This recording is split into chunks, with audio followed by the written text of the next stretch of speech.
And welcome back. Well, we're all watching the stock market go up and down. So how comfortable are you with risk? It's a good question to ask, especially if you're thinking about being your own boss. Joining me now is Meg Schmitz. She is the founder of Take the Leap Franchise Consulting. Good to see you, Meg. Hi again. How are you? I'm doing well, but the stock market isn't. So let's talk about this, because as business owners or anyone, people are watching the stock market right now, and they're seeing these ups and downs, and people are stressed out about it. So what are business owners talking about since the markets are so crazy?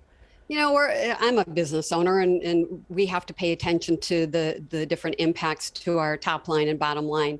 The stock market is one way to invest your money. And for some people, that's very comfortable. There are others I'm talking to who would really like to have more control.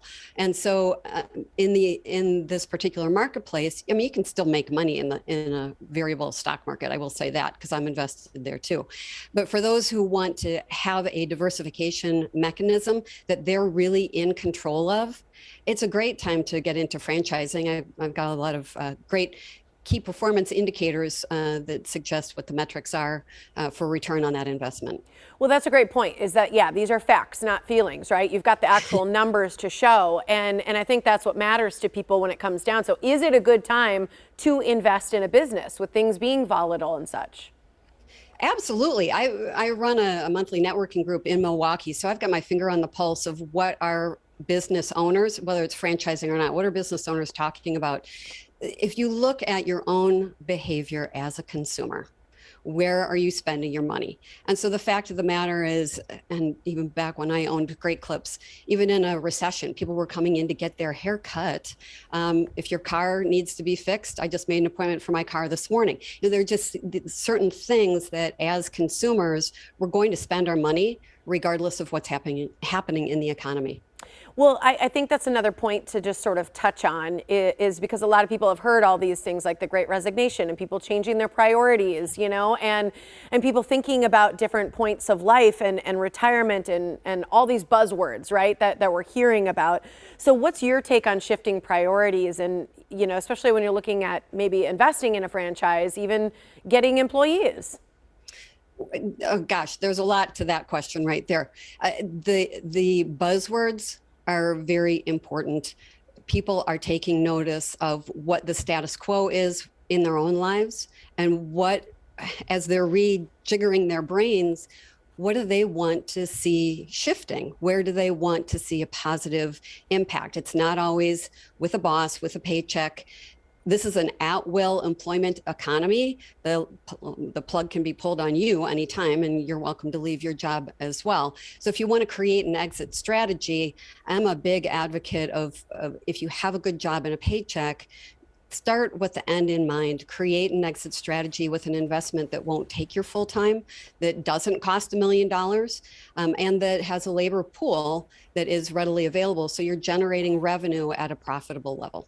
See, I love this. I love that idea of an exit strategy. So you've got the money coming in, but you're doing something proactive to move in that direction. So I know you mentioned Great Clips and things like that. And so I want you to, address what businesses might suit that, as well as you mentioned it doesn't take $1 million. So what is a typical investment looking like? So for me, the sweet spot is well below $500,000. And that might be a scary number for people. As we have a conversation about what is your net worth? What do you want? What are you comfortable borrowing against? Do you have assets? Do you have investment account, home equity that you could leverage? It's just like buying a house. We scale the investment according to what your investment capability is. But it's also then on the outcome side, what kind of financial goal are you working towards, short term, long term? And I've got a great story. I've got a gentleman who used to work at Direct Supply in Milwaukee. He scraped together everything that he could for about $100,000 investment. It's a home service business. And he leaned across the table from me a couple of years ago. We had lunch and he said, you know what? I'm paying myself well over $500,000 a year. And think about that, Tiffany. He invested about $100,000 5 years later. He was paying himself more than he ever made in corporate America. And that's not one story that I have. I've got multiples. So the investment is really going to be geared towards the individual and what that number looks like that makes sense, but then also on the outcome side, what's the financial goal?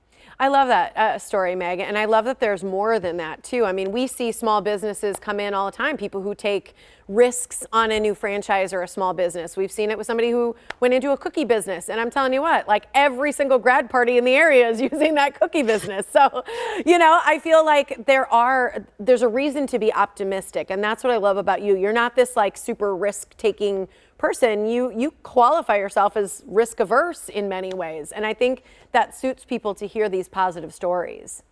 Yeah, I'm eternally optimistic about my own income potential, but I would say I'm risk tolerant now versus averse. I'm leaning into this pandemic, and I'm leaning into what's going on in the economy. But I've got businesses, and I've got employees, and I want to retain those people. So I choose to bring fun, joy, and yes into my businesses, and I think that's what also helps to pivot and make sure that we're a relevant, viable climate here in Milwaukee, is to be engaged and supportive of each other's businesses and best practices. Amen. I love it. Supporting everyone. Good to see you, Yep. Meg. Thank you. Absolutely. It's exit strategy time. Meg's services are free to you.